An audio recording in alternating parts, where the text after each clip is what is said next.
You are listening to an American Free Press podcast.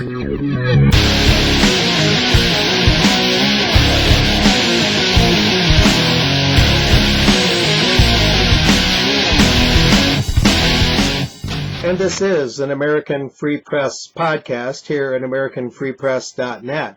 And joining me on the line is the well-known sheriff of Maricopa County, Arizona, Joe Arpaio.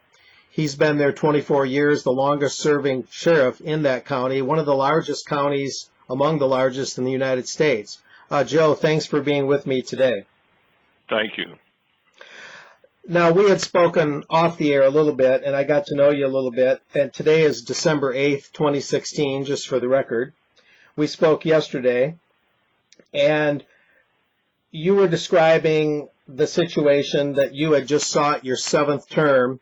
You didn't happen to get reelected this time around, but you had the votes of well over 500,000 voters. And I think you had said that you're not going away anytime soon, and that you want to stay on the issues that you've brought to the forefront as this sheriff of Maricopa County. And do you plan on going on a speaking circuit and continuing to make known the dangers of open borders, things of that nature? Yes, if other situations do not come forward, I would envision, giving speeches, which I've been doing. I usually average a speech a day. In 24 years, I've been doing that in Maricopa County, but I've had a lot of requests from around the nation, overseas, so I used to go as the sheriff and spend a couple of nights, do my thing, and come back, and now as I'm leaving the sheriff's office, I expect to continue that program and going out talking to various groups and trying to keep the message going. With the new sheriff in office, do you think the philosophy and policies you brought forward in almost a quarter century there in Maricopa County, do you expect those policies to continue, or do you see major changes ahead in Maricopa County at the sheriff's office? I have no idea, but the sergeant from the Phoenix Police Department, when he ran, what his programs were, and I'm not going to comment. I'm not the sheriff anymore. I will stand by, very proud of what was accomplished in 24 years under this sheriff. So I will be speaking about what I have done and what I plan on what should happen in the future, especially when you deal with politics and law enforcement. Now, your law enforcement goes back well before your service in Maricopa County, where you've had the strong support of the people. I believe you started in the Drug Enforcement Administration, and you're a Korean War veteran, if memory serves. And one of the things that you told me that I think is very important is that when you were serving in federal law enforcement, that it was important to serve on both sides of the border, to work and really dig into this, and to prevent drugs and human trafficking and things like that. You really have to prevent these things on, let's say, the Mexican side of the border before they get to the U.S. border. Isn't that the case? Yes, that's why I was one of probably 2 agents under the U.S. Bureau of Narcotics. So, I go way back to 1957 that served in foreign countries. Actually, I went to the hot spot, which is Turkey and the Middle East, to stop the flow of drugs from that country going into France and then into the United States, controlled by the mafia. That was the big heroin problem we've had for 35 years. So the concept was, and still should be, that the way of solving the problem, you stop it overseas before it gets to our border. If it doesn't get to our border, we don't have any problems with the drugs, especially entering our country and being used by the young people with this heroin epidemic we have presently. So that has been my concept. I stick with that. And unfortunately, as the sheriff 30 miles from the border, I didn't have the authority to go across the border In fact, everybody discouraged me from going across the border to meet the president of Mexico because of the danger and hits on me and all that garbage. So I stick with the philosophy. You stop it in a foreign country, and if it does get across the border, you lock them up, throw them in jail, and also crack down on the drug traffic on the street level, because everybody goes after the big guys, and it's the small dope peddlers that's selling drugs to our kids, and they're the ones that seem to get passes all the time. Very, very interesting. And the current heroin epidemic, you're obviously speaking of a past one that you put the kibosh on. Any idea what countries are involved in the current one, just for the record? Well, let me tell you which country. And it wasn't like that when I was over foreign countries, except even when I was director in Mexico, we still had some drugs coming from the French through Central America and across our border. But the majority of drugs today, guess what, come from Mexico. It's not just illegal immigration. So when all these politicians run down to the fence to get their picture taken, they're always talking about illegal immigration. You would think they might throw in, let's stop the drug problem also. How many times has Hillary and President Obama ever visited Mexico? At least they ought to go there to play golf. And that's what you have to do. You put the pressure on the foreign countries. If you don't do the job, you do what President Nixon did when I was over there. You take away their foreign aid. Very interesting, very true. It's drugs coming across, it's contraband, it's products, not just people. And so a secure border is not just something where, people who are labeled, right-wing or intolerant simply want to keep people out. It's really more about the drugs and the contraband in addition to the illegal entry into the country. And I would imagine that those drugs are coming from deep into South America, and Mexico is just that final inroad into America. Well, you're right, but don't forget, when we cracked down on methamphetamine in this country, who picked up the slack is Mexico. So the methamphetamine comes from Mexico. The heroin comes from Mexico. Now the cocaine and the marijuana, of course, comes from Mexico, but the cocaine and marijuana still one of the source countries, of course, are the South American countries when you're dealing with, Colombia and other countries that do grow the coca plant, and cocaine is made from that. So it's not just Mexico, but most of it is transit through Mexico from those countries also. So you have homegrown drugs from Mexico, which is basically the heroin and methamphetamine and marijuana. And you got some drugs coming in a transit type of situation from South America across the border, again, the Mexican-U.S. border. One of the things you told me off the air that I think really needs to be stressed is that here, while the U.S. through NATO and with Great Britain, through different coalitions, through its own accord, cooperates with other militaries around the world to go after ISIS and other targets, yet we don't see that same military cooperation very often, if ever, between the U.S. and Mexican armies. And isn't that really where it counts? Shouldn't the defense of our country start at our border, and shouldn't there be more inter-military cooperation to interdict in this drug trafficking, in the human trafficking, and so on? Isn't that where the military really needs to step up? Well, I've said that previously. I thought it'd be very controversial, but not many people covered what I said. I said, and by the way, when I speak, I'm speaking from my own experience. I've done it, so I'm not saying things that have not been done. When I was over there, we worked with the Mexican Army, and in fact, I worked very closely with them and the federal police on the streets. We were operational. My point was, at least let's try to get the U.S. Border Patrol across the border, like my agents were across the border doing operation. What's wrong with the Border Patrol? Now, you're going to get people saying, oh, it's too dangerous, so why can't we send the Army, the military, across the border bilaterally? I'm not talking about invading the country working together, giving them more resources, military resources to stop the drugs from coming into our country, working together. I don't know why that's a big deal when we got military in foreign countries helping those countries fight terrorism and other situations. Why can't we do that here?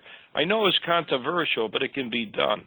I'm very happy that, of course, Donald Trump is the president, and I'm happy that I supported him from day one. And I know maybe he can make a deal. He did go to Mexico recently. I'm very proud that he got in to meet the Mexican president. So things can be done if you really want to do it. The greatest country in the world, and you're trying to tell me that we can't stop the drug traffic coming in from a bordering country. We can do it if you have the will to do it, and it was done under President Nixon, and I lived under that when he said we're going to stop this international heroin traffic, which was, I tell you, it was involving the Middle East, France, Mexico, and our country, and it was stopped. There was no more heroin. So you can't tell me this country can't accomplish that mission if they really want to do it.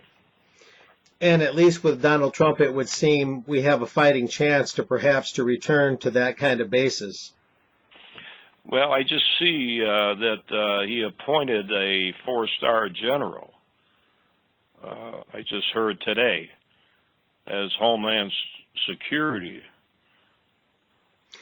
Secretary. And that would be his final call, right? That's his most likely candidate for DHS Secretary.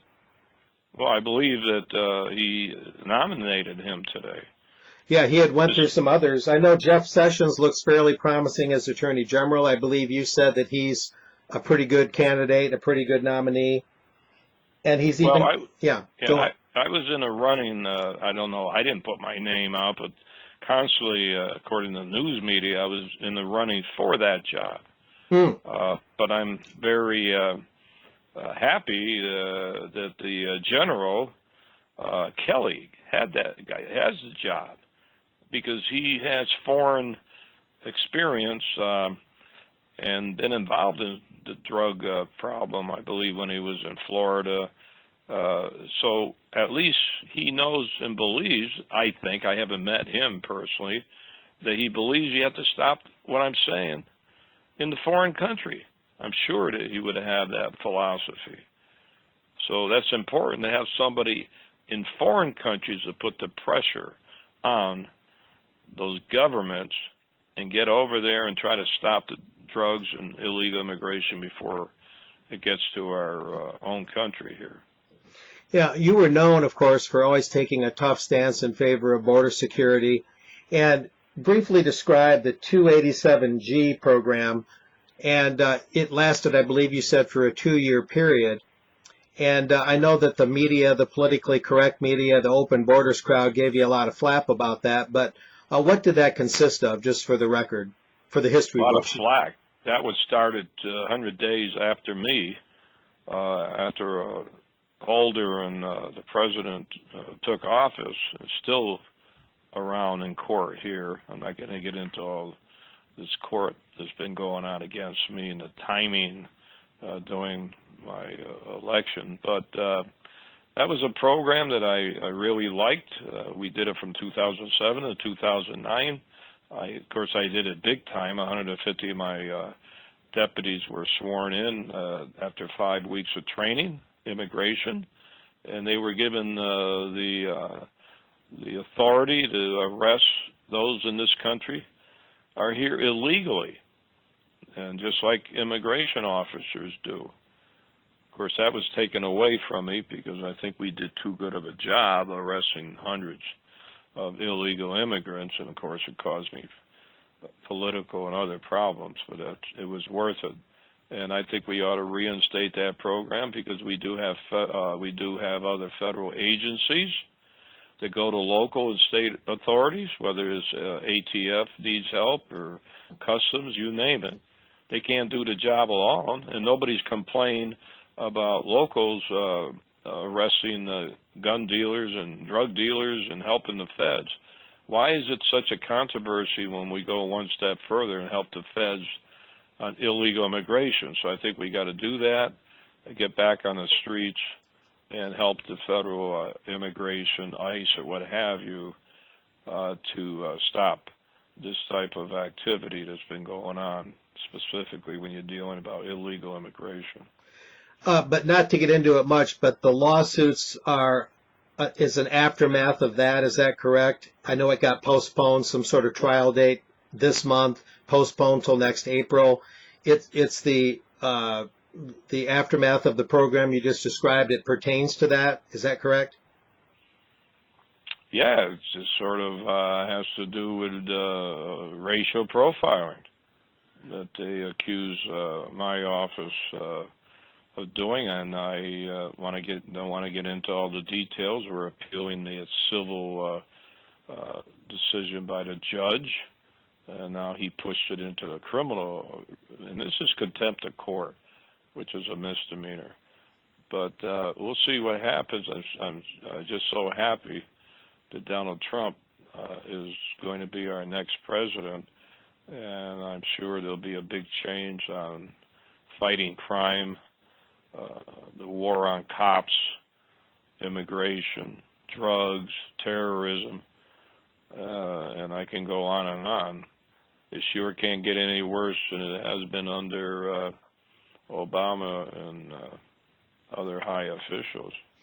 Yeah, suffice to say on that, we'll see what happens on that legal proceeding between now and next April. And just as a footnote, I believe you thought that George Soros' money may have had a factor, may have been a factor in you not being reelected. I think you said there was some evidence for that well-known activist, billionaire activist, might have put money into the program to unseat you. When you come down, when it's 30 days to go with early voting, and he pumps in $3 million to get rid of me, and I'm the only sheriff he's ever gone after. He goes after prosecutors. So the main mission was to get rid of this sheriff. And I have my own theory of why, and it has nothing to do with illegal immigration or drugs, which he wants to legalize drugs and legalize everything. So I have my own theory. Yeah, he was a factor. The Department of Justice coming down here announcing that they may be charging me with contempt of court happened the day before the early voting, and then they did it again 2 weeks into early voting. So that hit the media, the sheriff can go to jail for 6 months, on and on and on. So I have to get through that one. So it's sad.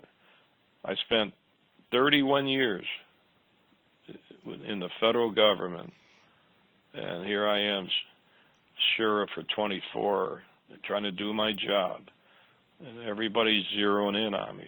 But don't forget, I lasted 24 years in the third largest sheriff's office in the country, and I've been very controversial, whether you talk about me putting inmates in the tents in 1993. I can go on and on. So I'm very proud of my office, and I'm very proud that the people of this county, which, by the way, over 4 million people live in this county, have kept rehiring me. And of course, I had just too much going against me this time around. Even though I raised $13 million, I still wasn't able to pull it off. But that's all right. I have other plans anyway. Very interesting. As we summarize here and wind this up a little, one of the things that's new on my radar here, Sheriff Arpaio, is that down here in Donna, Texas, in the Rio Grande Valley in Hidalgo County, which I'm sure you're familiar with, just very recently they put in a new tent shelter and fenced-in area because the crossings of illegal aliens are taking a spike. They're going up a lot in the Rio Grande Valley as of late. And Gil Kurlikowski, I guess he's head of U.S. Customs and Border Patrol. Yeah. He was in Donna just yesterday, December 7th. And it turns out that they're they're putting them in there, but then what they were saying was that a lot of them are taken to the McAllen, Texas bus station and sent to places around the country, according to the local news media, quote, with orders to appear in immigration court later, end quote. Yeah, okay. Actually, I covered that border 4 years too when I was head of DEA in Texas. But it's not surprising. I'll tell you something even worse.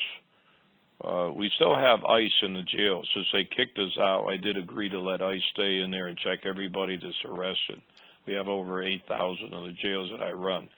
Okay, we turned over to Homeland Security about 11,000 that were in jail for various crimes. Guess what? 39% of those people, same people, have come back to the same jails I run. One guy came back 24 times. How's that happening? It has to be one, and they're not all going to the border and coming across. They have to be let out in the streets. And I think when Donald Trump was mentioning, let's go after those type of people first, he's 100% right. Get rid of them first.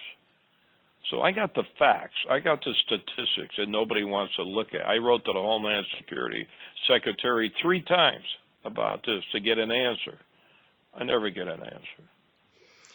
So what we're seeing in Donna is then more of the same, where they're given bus tickets to go someplace in the country. Yeah. They don't show up for immigration court, and then they become basically a fugitive. That's right. Yeah. A fugitive, maybe 10 times over. One guy comes back 24 times in the same jail for other crimes. Yeah, There's something wrong. That is totally amazing. And some of them go to this Sacred Heart Catholic shelter you may have heard about in McAllen, where they do, understandable and humane actions for the children and whatnot. And that's all good and well. But it seems like there's a general lack of concern even there for the laws being broken, because ultimately, isn't it true that having open borders is just as dangerous for the illegal aliens as it is for would-be crime victims on the U.S. side of the border? Of course. Many, let's face the facts, many of them come over here to work. They want to work. Of course, they should be doing it because it's an illegal venture, but they're still doing it to work. And they're victims of crime, too. And so it fits all types of backgrounds and nationalities, ethnic, race.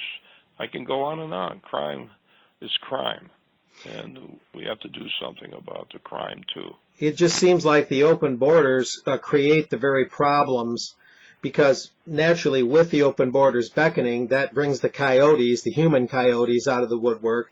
They therefore exploit the human trafficking, the flow of people to the north, and it all feeds upon itself. So open borders alone, I mean, it encourages, obviously, a lot of people to take great risks. I believe a lot of illegal aliens, even innocent ones, are found dead in the countryside.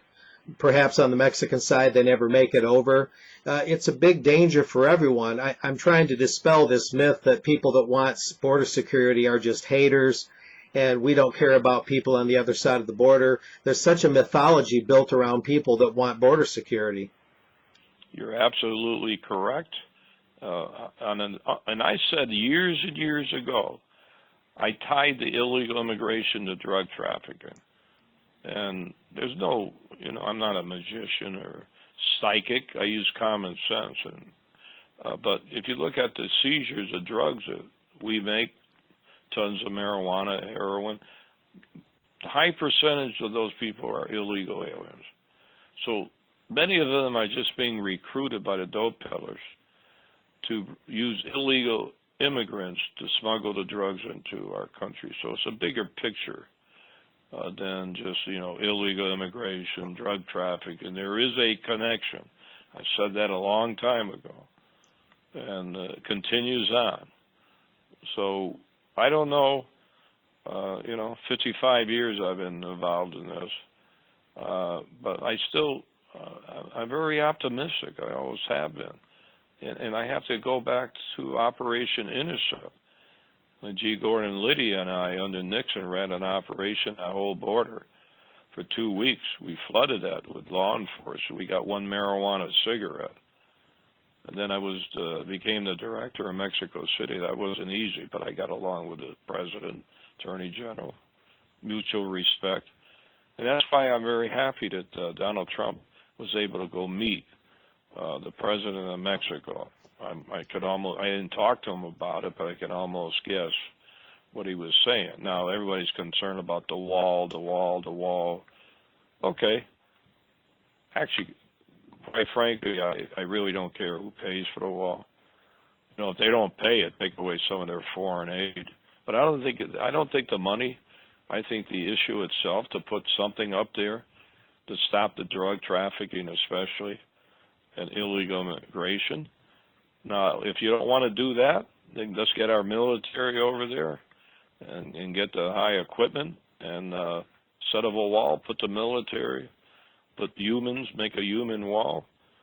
And I'll tell you, you'll stop the traffic and you'll save Mexico, because they lost about 60,000 people being killed over drug traffic and illegal immigration. So we would be doing Mexico a great favor by helping them stop the crime, drugs, violence, murders, you name it. Let me ask you this. Do you think that after the North American Free Trade Agreement, which many believe hurt the Mexican economy, that aggravated the situation, thereby hurting the Mexican economy more, thereby creating more incentives to come into the U.S.? Do you think that was a factor that was passed under Bill Clinton's watch? Oh, I'm not sure of that. I don't know. If you're talking about the smuggling of goods and smuggling of drugs, blah, blah, blah, they were doing that before this thing was ever passed.